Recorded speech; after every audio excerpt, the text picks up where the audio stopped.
A quick reminder, so based on the legislation in PA 57, twice a year, DDA and Monroe North Tax Increment Finance Authority need to give an informational update. And so that is the time we're going to take this morning.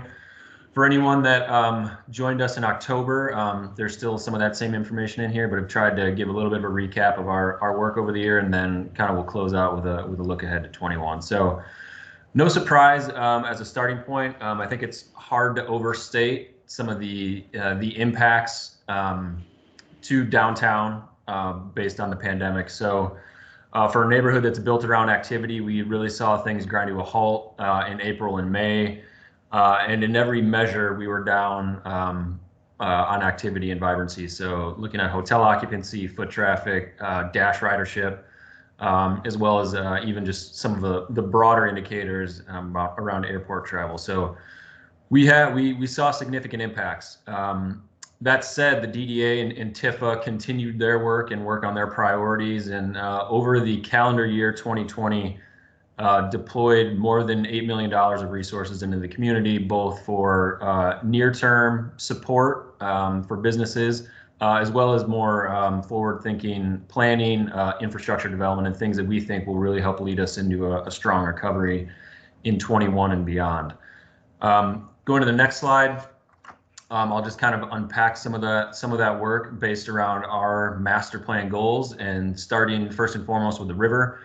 So a significant amount of activity has been happening around the river, conversations primarily around long-term planning and governance discussions. So we anticipate in the next year and have fingers crossed that will Grand Rapids Whitewater will be able to secure permits, and if all goes well, potentially get in the river and start work. And so our organization, along with all of our partners in the community, have been thinking long-term about what the management structure for the newly renovated river, as well as the edge and trails, will look like. And so that governance conversation is approaching its conclusion, and recommendations into some additional work in 21, importantly around equity planning, as well as creating a corridor framework plan.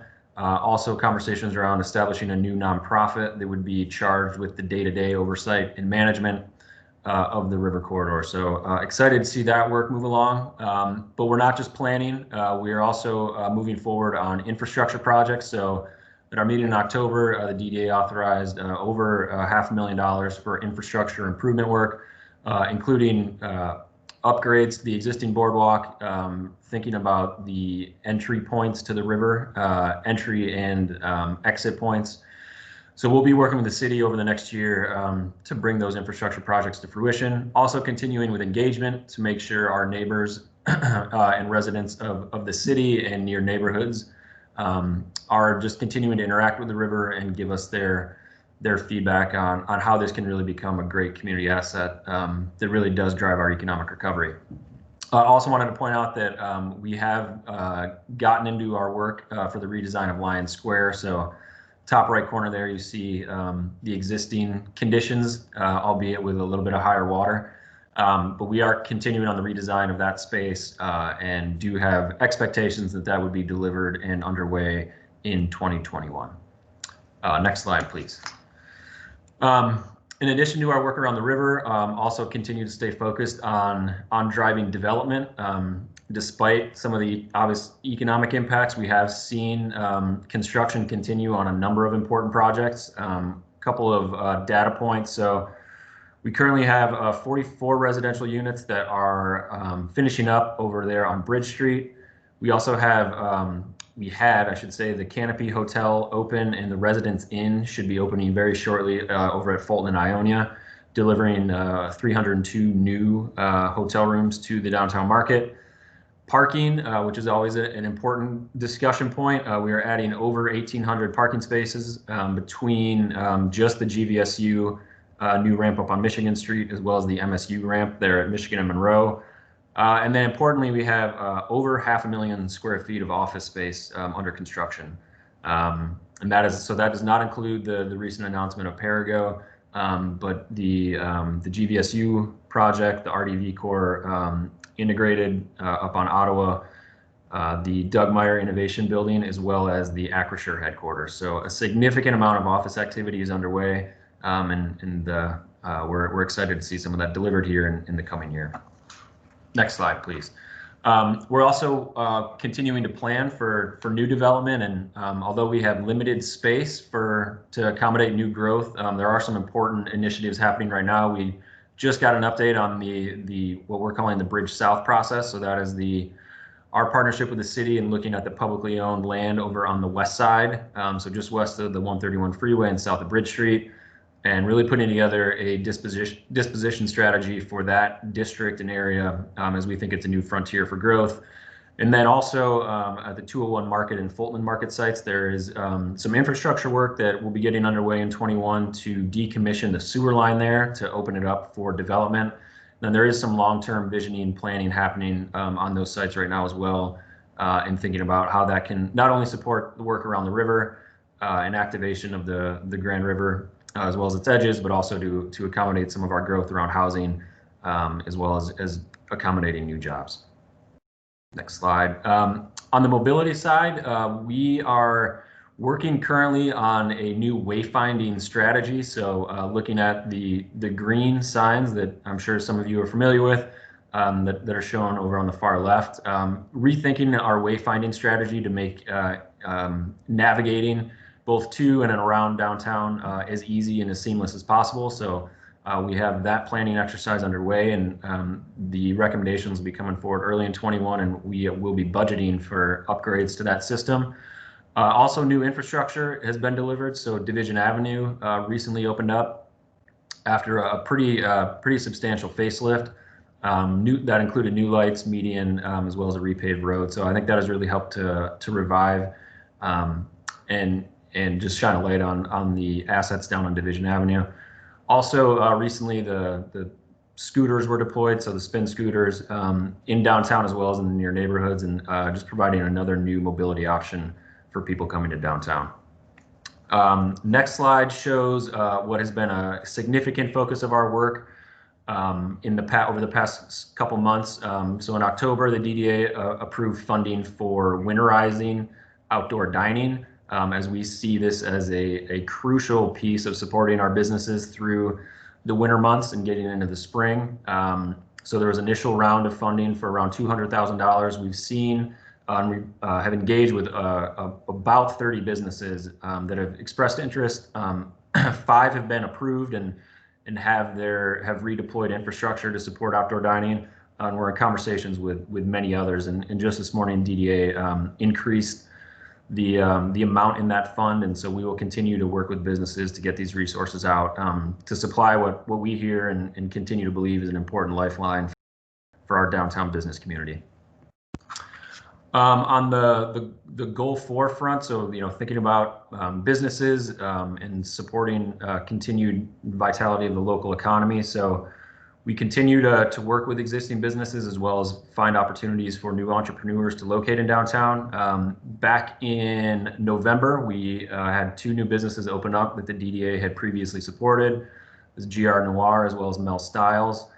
We've also supported 2 additional businesses on Division Avenue, and this morning the DDA board approved work in partnership with Pack Elephant down at Studio Park to create a new incubator space that we had talked about and included in our development agreement with Studio Park. So while we've seen, I believe at last count we had 13 businesses close, we've actually seen 13 new businesses open, and so there is still activity in the business side of downtown growth. The next slide, also thinking long term about planning. So we've finalized our work with the Places platform team that was evaluating and conducting an inventory of all the real estate in the city of Grand Rapids. Really what we've uncovered there is that there are 67 unique places in the city, all of which perform differently at a place level on metrics around economic contributions, on public health, as well as equity. And so we're going to take that work and use it to inform all of our strategies moving forward, and importantly hope to integrate some of that work and thinking into the soon to be initiated citywide master plan. And then on the goal 5 front, think as we've talked about and continue to highlight, we have delivered 26 new murals into downtown just since May. So from May to October, 26 new murals. Those included the Women's Way project that you see in the middle screen there, as well as some of our placemaking grant opportunities. We also delivered new public spaces. So the skate park at 555 Monroe that you see down in the lower left corner, that's a shot of it under construction. It is very much open and available, and needless to say, very well used. This is something that we heard from stakeholders over many, many years was a desire to have downtown. So the fact that it's now here, we have seen a tremendous amount of activity at the skate park. And then also in working with our partners at the CAA, completed construction on the Van Andel Arena Plaza.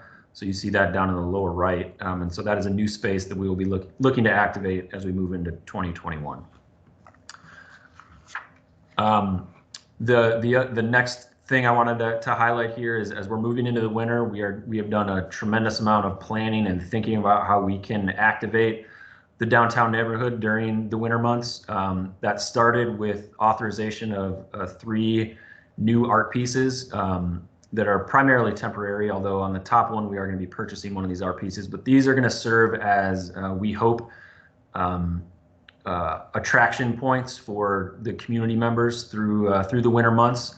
And then just this morning, approved programming components to work in concert with these. So starting in January, the World of Winter will kick off. You'll begin to see some of that marketing material come out shortly here, but really continuing to build on our efforts to create a 365-day-a-year active downtown using public art, and then also intentional programming, working with local artists to provide opportunities and hopefully interest points for folks to come down. So that's really the work that we've been engaged in this year. I think as we look into 2021, and I think the last slide I have is, there are still some significant developments that are being planned and in conversations. That includes, of course, the Perigo project that was announced last month, that will be a part of the Michigan State and Grand Rapids Innovation Project at Michigan and Monroe that really finalizes and builds out that space, and is another kind of anchor on the medical mile that has really driven our growth as a community over the past several decades. Related, the Spectrum Health Transformation and Innovation Center is still under discussion and being planned in Monroe North.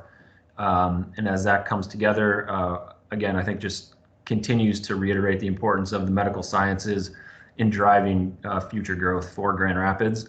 We'll also have some potential and exciting housing development projects moving forward. So this year, the DDA board, as well as the city, have entered into or have helped support work down at 470 Market Avenue. So that is just at the southern edge of our DDA boundary, and that picture you see up in the upper left-hand corner. The renovation of that warehouse right on the riverfront into market rate housing, as well as the continued discussions for the Wedge property. So this is right at Fulton Street, across from the new Residence Inn and in front of the city-owned parking ramp. There is still an option, and there are still discussions around the development of that site. And so all of that is to say that there's still a lot of activity and interest in developing in downtown. And I think as the pandemic lifts, or as we move into a new phase, that we have some real bright spots to look forward to in 21. The last one there was just a reminder on the river work, and just continue to underline that as we think about economic recovery, that the river is really a driver for a lot of our thinking in that work. So with that,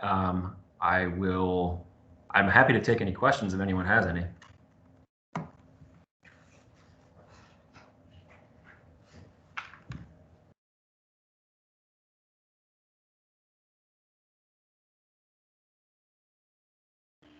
Seeing none. Did somebody just activate their mic? No. Just nice report. This is Rick. Oh, thanks, Rick. A lot of good work continues despite our current situation. So we're excited to kind of move into 21, and I think there are quite a bit of bright spots to look forward to. Indeed. But as always, we are available for questions. Feel free to reach out to me or other members of the staff via email or phone. And yeah, just thank you all for your support. And Jim, I see your note, and yeah, happy to. I'll send those slides out so you have them.